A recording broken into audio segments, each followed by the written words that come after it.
Hello dear viewers, movie की शुरुआत में हमें माइकल को दिखाया जाता है जिसकी एक बीवी डोना और दो बच्चे बेन और समांथा हैं। अगले दिन जब माइकल ऑफिस जाता है तब वो एक बिलियनियर से मीटिंग करता है जहां पर उसकी मीटिंग कुछ खास नहीं होती, लेकिन उसका बॉस आमिर उसे एक प्रोजेक्ट पर काम करने के लिए कहता है और कहता है कि तुम्हें इस काम के बाद प्रमोशन मिल जाएगा और इसीलिए माइकल उस प्रोजेक्ट के लिए हाँ कर देता है, लेकिन अपने बच्चों के साथ जो ट्रिप पर वो जाने वाला था उसे कैंसिल कर देता है। और माइकल के काम में इतना ज्यादा मगन होने की वजह से उसकी फैमिली थोड़ी सी परेशान तो थी, लेकिन फिर भी वो लोग उस ट्रिप को कैंसिल करने के लिए मान जाते हैं। उसके बाद माइकल अपने काम में लग जाता है और टीवी ऑन करने के लिए रिमोट को ढूंढता है, लेकिन टीवी के बजाय बेन का हेलीकॉप्टर उसके सर पर जाकर लगता है, जिसकी वजह से माइकल थोड़ा सा गुस्सा हो जाता है और अब वो एक यूनिवर्सल रिमोट लेना चाहता था, इसीलिए वो अगले दिन सुपरमार्केट आता है और फिर वहाँ पर रखे हुए एक मैट्रेस पर जाकर लेट जाता है और फिर उसे एक अजीब सी शॉप दिखाई देती है जिस पर बियॉन्ड लिखा हुआ था और वो उसके अंदर चला जाता है और माइकल को वहाँ पर मॉर्टी नाम का एक साइंटिस्ट मिलता है, जिसे शॉपकीपर समझकर माइकल उससे ही रिमोट मांगने लगता है और उसके बाद मॉर्टी माइकल को एक यूनिवर्सल रिमोट दे देता है। और घर पहुँचने के बाद माइकल डॉक्यूमेंट्री के लिए टीवी को ऑन करता है, तभी वहाँ पर डोना आती है जो कि अभी भी माइकल से बहुत गुस्सा थी और जब माइकल टीवी को पॉज करता है तो डोना भी पॉज हो जाती है और फिर माइकल उससे ही बातें करने लगता है और फिर टीवी को रिज्यूम करता है तो डोना भी रिज्यूम होकर वहाँ से चली जाती है। और रात में जब माइकल अपने प्रोजेक्ट के लिए काम कर रहा था तब उनका डॉग पीनट वहाँ पर आ जाता है जो कि माइकल के साथ खेलना चाहता था, लेकिन माइकल उसके भौंकने की वजह से परेशान था, इसीलिए वो कहता है कि काश मैं तुम्हारी आवाज कम कर सकता था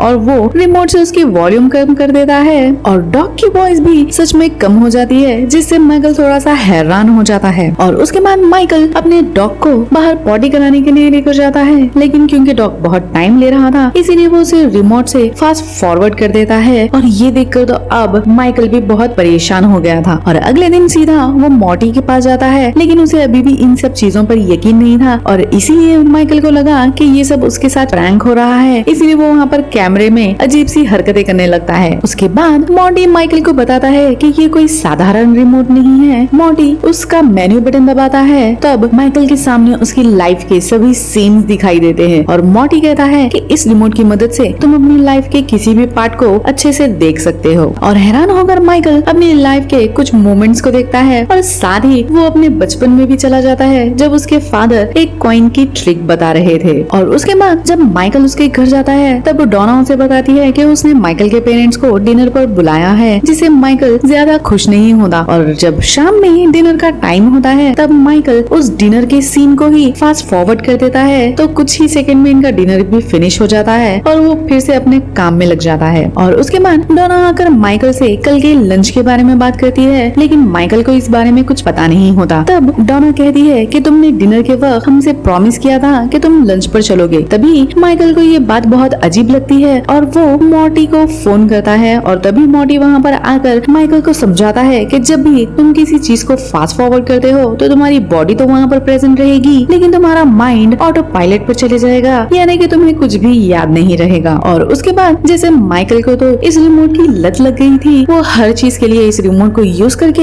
हर चीज को ही फास्ट फॉरवर्ड कर देता और कुछ दिन तक ऐसे ही चलता रहता है। उसके बाद जब माइकल की उसके जापानीज क्लाइंट के साथ मीटिंग होती है तब क्लाइंट्स उससे ज्यादा कुछ खुश नहीं होते और वो लोग साइड में जाकर उस बारे में बात कर रहे होते हैं और तब उसे पता चलता है कि क्लाइंट की रिक्वायरमेंट ही कुछ और है और वो लोग इस प्रोजेक्ट से खुश नहीं है। और इसके बाद माइकल उन क्लाइंट से बात करता है और कहता है कि शायद इस प्रोजेक्ट में आपकी रिक्वायरमेंट की चीजें नहीं है, इसीलिए इस प्रोजेक्ट में मैं कुछ और चीजें ऐड कर दूंगा। तभी वो क्लाइंट खुश हो जाते हैं और उसकी कंपनी को प्रोजेक्ट दे देते हैं। और फिर माइकल अपने बच्चों और अपनी वाइफ के लिए गिफ्ट भी लाता है, जिससे वो लोग बहुत खुश हो जाते हैं। नेक्स्ट डे जब माइकल अपने बॉस से बात करता है पार्टनरशिप के लिए, तब वो उसे बताता है कि ये प्रोजेक्ट कंप्लीट होने के बाद ही तुम्हें पार्टनरशिप मिलेगी, जिससे माइकल काफी गुस्सा हो जाता है और अपने बॉस को ही पॉज करके काफी सारे थप्पड़ मारता है और उसके बाद माइकल घर आकर अपने काम में लग जाता है और फिर उसके बच्चे वहाँ पर आते हैं जो कि उसे कुछ दिखा रहे थे और क्योंकि माइकल गुस्से में था इसीलिए वो उन दोनों के ऊपर गुस्सा होता है और कहता है कि तुम दोनों का ही डिजाइन बहुत ही खराब है और बच्चे बहुत रोने लगते हैं और डोना को भी ये देखकर काफी बुरा लगता है। और उसके बाद कुछ दिन ऐसे ही बीत जाते हैं और अब तक माइकल काफी फ्रस्ट्रेट हो चुका था,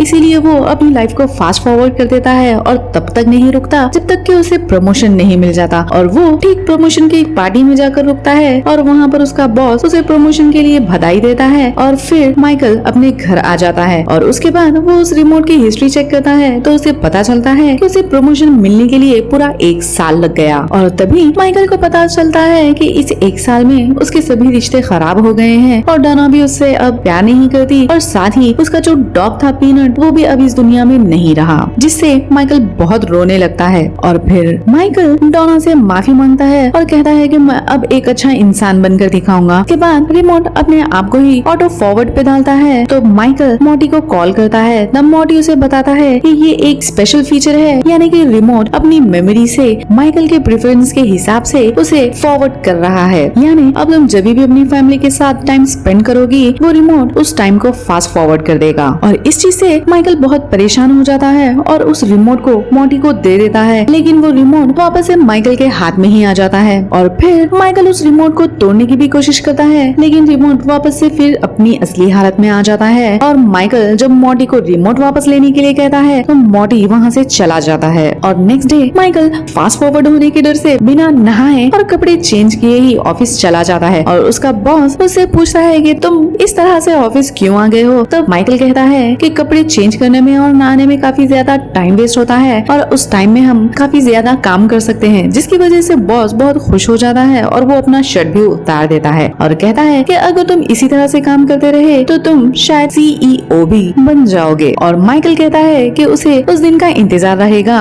और ये बात उस रिमोट को पता चल जाती है और वो रिमोट अपने आप ही टाइम को फॉरवर्ड कर देता है और देखते देखते 10 साल बीत जाते हैं और सीधे उसी दिन जाकर रोकता है जहाँ पर माइकल CEO बन गया है। और माइकल जब अपने आप को देखता है तो वो काफी मोटा हो गया था और फिर वो अपने घर वापस जाता है जहाँ पर बेन भी अब 10 साल बड़ा हो गया था और वो भी माइकल की तरह मोटा हो गया था। और फिर माइकल अपनी बेटी से भी मिलता है, उसके बाद वो अपनी वाइफ डोना से मिलने जाता है। तब उसे पता चलता है कि डोना ने उसे डिवोर्स देकर दूसरी शादी कर ली थी और गुस्से में आकर माइकल डोना के हस्बैंड को मारने लगता है। तभी डोना का डॉग आकर माइकल पर हमला कर देता है और तभी माइकल का सर एक दीवार से टकरा जाता है और उसे हॉस्पिटलाइज कर दिया जाता है। लेकिन तभी रिमोट टाइम को फॉरवर्ड कर देता है और अब हमें 6 साल बाद का समय दिखाया जाता है। और फिर उसे पता चलता है कि 6 साल पहले जब उसे हॉस्पिटलाइज किया गया था तब उसे काफी सारी बीमारियां थी और साथ ही डॉक्टर ने उसे लाइपोसेक्शन देकर उसे बहुत ही दुबला कर दिया था। और जब वो अपने ऑफिस वापस आता है तब वो देखता है कि ऑफिस बिल्कुल ही बदल चुकी है और अब उसकी कंपनी दुनिया की नंबर 1 कंपनी है और उसका बेटा बेन भी उसी की तरह एक आर्किटेक्ट बन गया है। और उसके बाद माइकल बेन से उसके पेरेंट्स के बारे में पूछता है तब बेन बताता है कि उसके ग्रैंडफादर 2 साल पहले ही गुजर चुके हैं, जो सुनने के बाद माइकल बहुत ही दुखी होकर रोने लगता है और रोते हुए माइकल उसके फादर की ग्रेव पर चला जाता है और वहाँ से रिवाइंड करके उसी वक्त में जाना चाहता था जब उसके फादर की डेथ हुई थी। लेकिन तभी वहाँ पर मॉर्टी आ जाता है और बताता है कि तुम ऐसा नहीं कर सकते क्योंकि जब तुम्हारे फादर की मौत हुई थी तुम यहाँ नहीं थे। और उसके बाद माइकल उसके फादर के साथ टाइम स्पेंड करने वाले आखिरी पलों में चला जाता है जहाँ पर वो देखता है कि उसके फादर उसे मिलने के लिए ऑफिस आए थे,